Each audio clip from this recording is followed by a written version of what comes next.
The watchmaker. The boy was supposed to meet his friends down the third alley from the green sign. They had told him there was a bar at the end of that alley, a place where spirits and souls mingled with the languid flow of warm summer air. But the boy had started drinking long before sunset, and now it was very dark.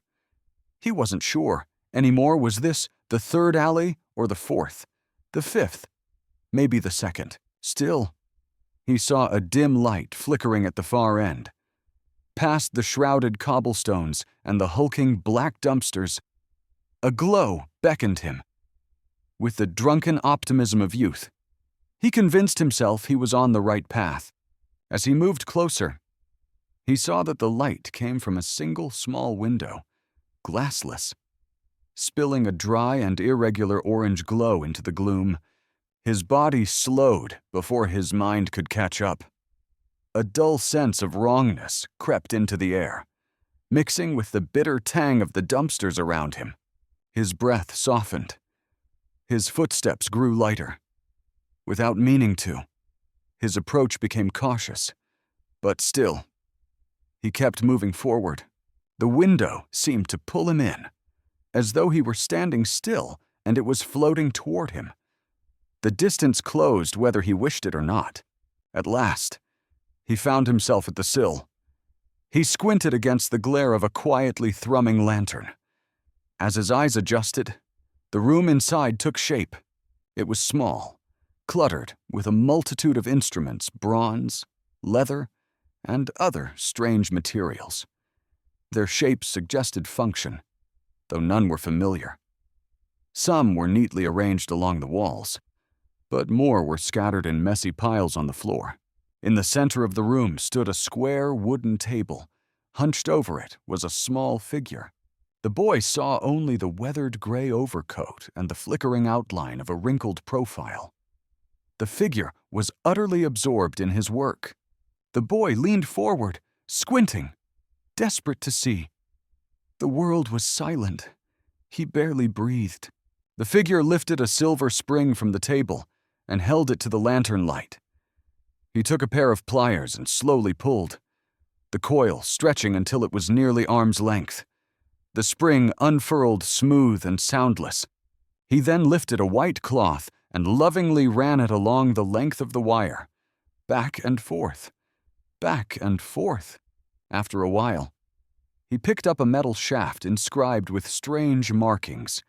With slow, precise movements, he recoiled the spring around it. His hands moved with the grace of true mastery. When the spring was once again tight, he placed it carefully on the table. He reached for a smaller spring, then paused. The air froze. The boy's breath stopped. Time itself seemed to halt. The figure turned agonizingly slow, like the hour hand of a clock. The lantern flickered across his face, and the boy saw the etched lines of time itself carved into the old man's leathered skin. At last, the figure faced him fully. Two enormous black pupils swallowed the boy whole. Magnified grotesquely by thick gold-rimmed spectacles, the watchmaker studied him in silence. Seconds felt eternal. The boy's lips trembled. But finally, he managed to whisper, "What are you doing?" The figure's mouth creaked open. His tongue slid across his upper lip like a worm testing the night air. He spoke. "Just some spring cleaning?" The watchmaker joke. Why did the watchmaker put the watch in the microwave? Because the time was frozen. Why did the watchmaker punch the watch? Because someone told him it needed a battery. That's it. My first homemade joke ever. Death and the watchmaker. Death walks into a blind watchmaker's shop. All the watches in the store have been stolen, but the watchmaker is still sitting calmly by the register. Death looks around the empty shop, sighs, and says, "Can't you see? You're out of time." A runner, a watchmaker, and a doctor. A runner, a watchmaker, and a doctor are having a nice chat. The runner says, "I'm 50 years old, but I can still run a 7-minute mile. The others go, "Wow, unbelievable. That's amazing." Then it's the watchmaker's turn. I'm 60 years old, and I can still fix watches without a magnifying glass. The others, "Whoa, that's really impressive." Finally, the doctor says, I'm 69 years old, and I still see patients in the morning. At that moment, the flight attendant says, "Sir, get the cotter out of here." A broken watch. A guy is walking down the street when he suddenly notices his watch has stopped working. As he's standing there thinking about it, he sees a nearby shop with dozens of watches and clocks displayed in the window.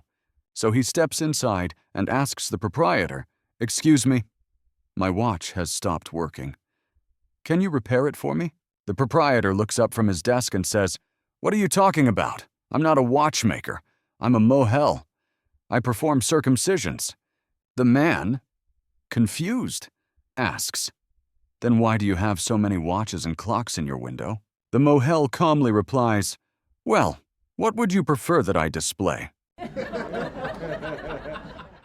The don't believe me, just watch. There's a little-known country in Central Europe that's ruled by a monarchy.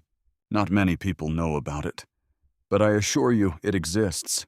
Now, the king of this tiny land faced a big problem.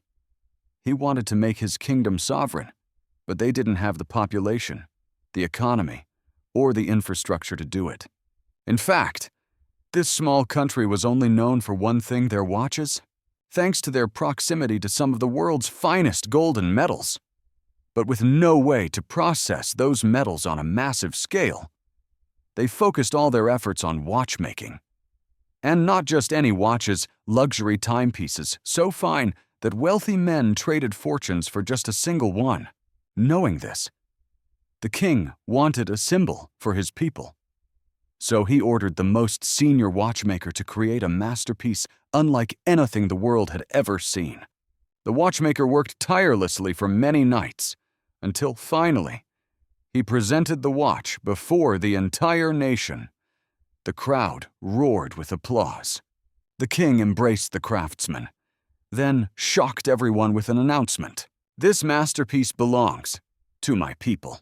From now on, if anyone doubts my decisions or questions my judgment, let them wear this watch. With it, they may stand as my equal and voice their concerns. No one in this kingdom shall feel voiceless before their king." And so, the watch became a symbol of fairness. Whoever wore it could speak plainly to their ruler.